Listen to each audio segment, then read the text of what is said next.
Next week we have the 48th edition of the World's Strongest Man. And as always, Auntie Liz is bringing you some facts and stats about this year's show.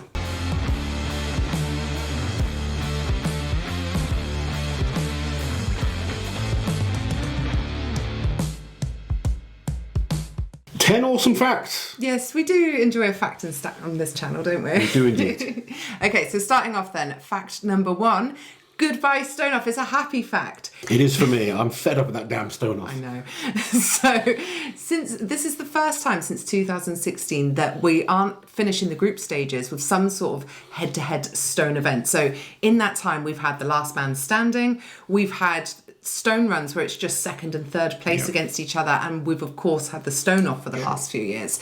But even before that, so like in 2015 and 2016 they did double points on the stones in the last event in the heats. So it's been 10 years, Lottie. 10 years they've been messing with the stone event, and finally no more messing. We just have everyone doing every event without meddling with things. And I'm very happy. I'm happy about this. I think a lot of people are, to be honest. I know a couple of people out there do enjoy the stone off, and I think as a decider, if you're tied on points, it's probably a great way to finish it. But not my favourite. You know, we've seen famously Trey Mitchell against Novikov on a stone off, where Novikov was like 8 points ahead or 7 points ahead, and he didn't make the final. Things like that. Also, you don't want to see half of the field in the final having to go to failure in an event that first place didn't have to do. So I think this is much fairer, much nicer, and more exciting. They've always said it was. The reason they do the stone off is to make the heats exciting. I don't feel it ever did that, personally. No. And they've made a change this year that does make it more exciting, or makes the athletes try until the end, which was their goal. Yeah.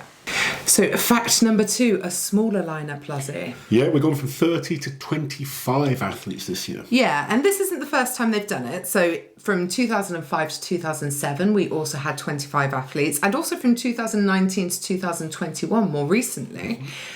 In 2004, they tried a complete format change, which resulted in only 14 athletes. That 2004 year was a crazy one at Worlds. Yeah, and that's since the groups were introduced in the early 90s, that's the smallest lineup we've ever had at Worlds, and I still don't fully understand what was happening. Didn't one year they had 40, did you say? Yes, so the largest lineup we've ever had is 40 in 1998, where they had 10 groups of 4, and the winner of each group went through to the final.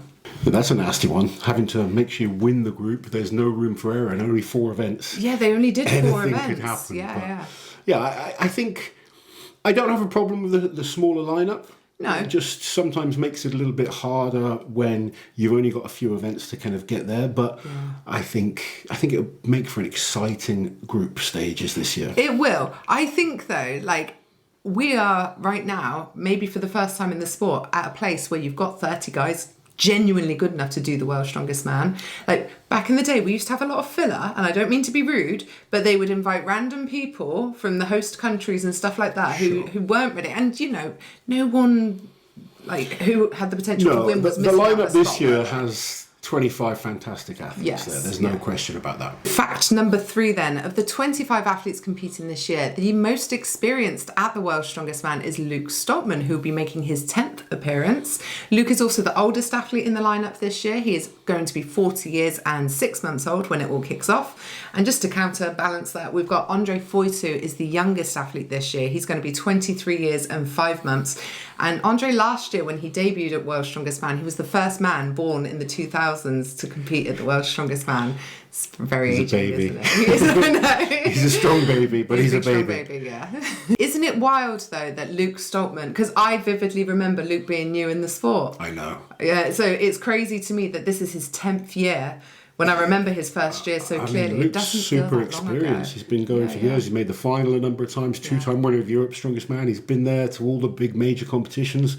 Luke has done it all. Okay, so let's talk new blood for fact number 4. So there are 6 first-timers at this year's competition, and they are Lucas Hatton, Nick Gardione and Bryce Johnson, who are all representing the USA. We've also got Paddy Haynes and Andrew Flynn representing the UK. And then we have Rainer now, who's representing South Africa. So this, though, is quite a bit lower than the amount of newbies we've had in other recent years. So in 2022 and 2024, we had 11 first-timers both of those years. I think one thing to be fair about that is obviously with a lower amount of athletes competing, it's harder to have more newbies. Of course it is, yeah. I think 6 new guys, there's a couple of guys that are back for their second year. Yeah, there are. There's not that many sort of old school guys. There isn't. I think with the retirement of the likes of Brian Shaw and, JF Caron, Mark Felix, a lot of those guys who were staples, it really is a new era now, isn't it? Strongman. I'd say Luke is probably by far the most experienced athlete of this year's. Yeah, I think he is, because I think the second most experienced would be Tom. Wow. Yeah. So speaking of our newbies, it's going to be really interesting to see if any of them manage to win their group, because in the last 16 years, a debutant has only won their group 4 times at the World's Strongest Man. Can you think of them? Don't look at my list. Martins. Yeah, Martins in 2016. Mitch. Yeah, in 2022. Jaco Schoenwinkel. In 2023. And... Ooh. You can do it, Lozzie. I believe in you. Give me a clue. No, it was last year. Oh, last year? Yeah. Oh, Austin Andrade. No, Tristan Hay. Tristan, Tristan yes. Hay, yeah.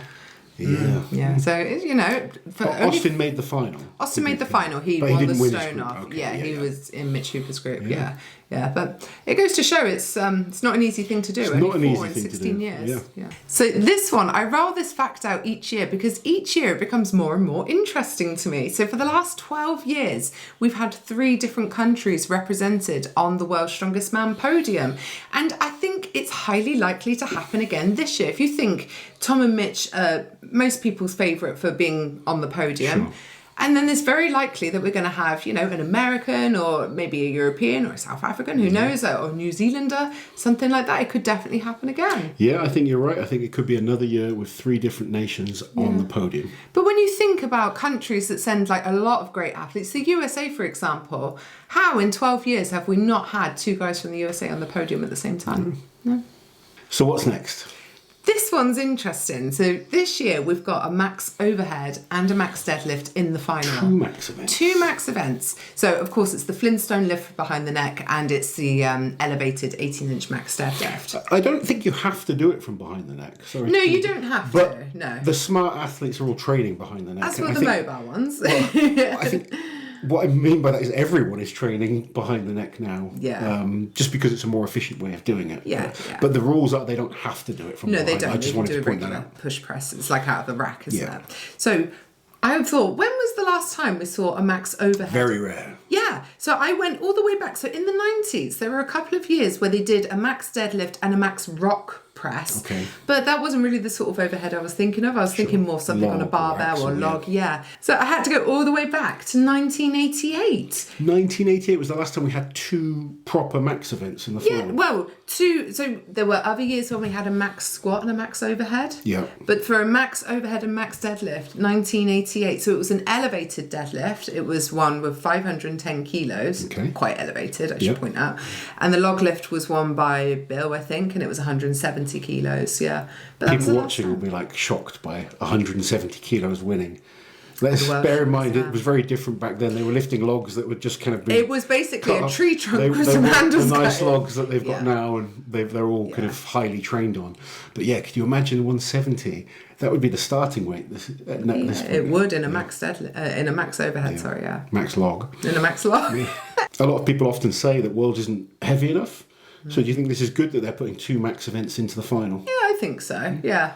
And like World's Strongest Man, it's gone through waves, hasn't it? It's gone through sort of eras of heaviness. And we shouldn't forget there were times where the guys would be doing 4 or 5 events in the heats, then going into a 10-event final as well. Very true. And I actually think it's possible that we see the heaviest overhead ever at Worlds and the heaviest deadlift ever at Worlds this year. Yeah, I think it's really possible, especially if certain people get into the final. So this year, what the athletes do in the heats is going to count towards their points in the final. So it's going to be scored as if the top 10 went against each other, and then they're going to come out with 10 to 1 points based on how they did in each individual event. Are you okay there? I'm excited. You are. which is a first for the World's Strongest Man. But it's not the first time they've played around with the format. No, it's not. Some other notable changes then include 1994, where they first introduced the heats. So in 1997, there was a really interesting mix-up because there were 4 groups of 6 doing 4 events, but then there was the USA group, which was essentially America's Strongest Man competition, which had 8 men in it, and the top 2 from that went to the final. But they had to do 12 events. And one of the events was hanging for time on a bar. Yes, over a swimming pool. 12 events to then go on to the... Brutal. And needless to say, the 2 Americans that made it through didn't do great in the final. One of them was last. Poor bastard. So as we mentioned earlier, in 1998, they tried 10 groups of 4 athletes and just 1 making it through to the final. In 2004, they tried a complete format change where it was like head-to-heads in the qualifying round. If you've never seen the 2004 final, I suggest you go and watch it. It's quite an interesting one where the athletes would be head-to-head. So they'd go around in like a round robin type format, and say me and Liz would be head to head with each other, and you get a certain amount of points for, say it was a super yoke, you get points for finishing and then an extra point if you beat your opponent. It was weird. Or a certain amount of reps, so like you do 2 reps you get a point, 4 reps you get another point, 6 reps you get another point. It's not the easiest competition to follow. Definitely not. It eventually led to a 6-man final. And it was a lot of events that year. I think every athlete was absolutely battered. My personal favourite, where they played around with it, was in 2014, where they had 2 wildcards into the final. So the 2 guys in 3rd place in their groups that scored the highest or performed the best were invited into the final for a 12-man final. Would love to see that again. Yeah, that's a good system as well. And then, of course, from 2015 onwards, they started messing with us things. And now we have a new change, a positive change. Yeah, this one I'm excited about, actually, because it doesn't allow athletes to back off. They've got to keep trying all the way, which is what they wanted from the start. So they finally got it. This is the 48th World's Strongest Man competition. They finally cracked the system that works. So, fact number 9, because everyone loves a height and weight fact. The tallest man at this year's competition is, of course, Tom Stoltman, who is listed as 6'8". I say listed because people... No one's got out and gone and measured him. And people like to argue about athletes' heights all the time. He's a tall guy, I'll tell you that. I believe Lucas Hatton is going to be the shortest at pretty much dead on 6 foot. Yeah, I think he will be. Yeah.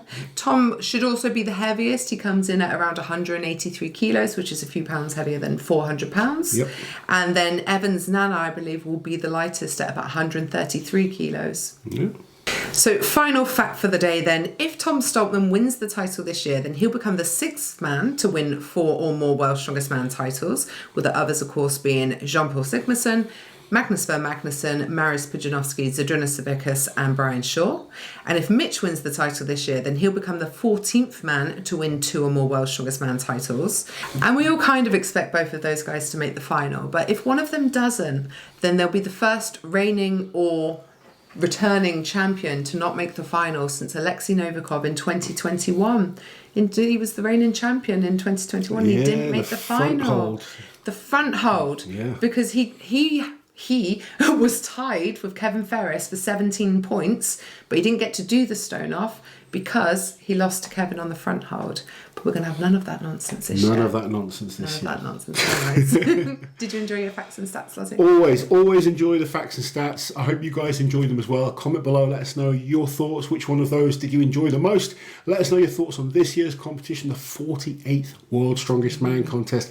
Can Tom Stoltman get that 4th title? Does Mitch Hooper become a 2-time champion? Or do we have a completely new winner for the 2025 contest? Let us know in the thoughts below. Comment, like, share, subscribe, and we'll catch you guys next time.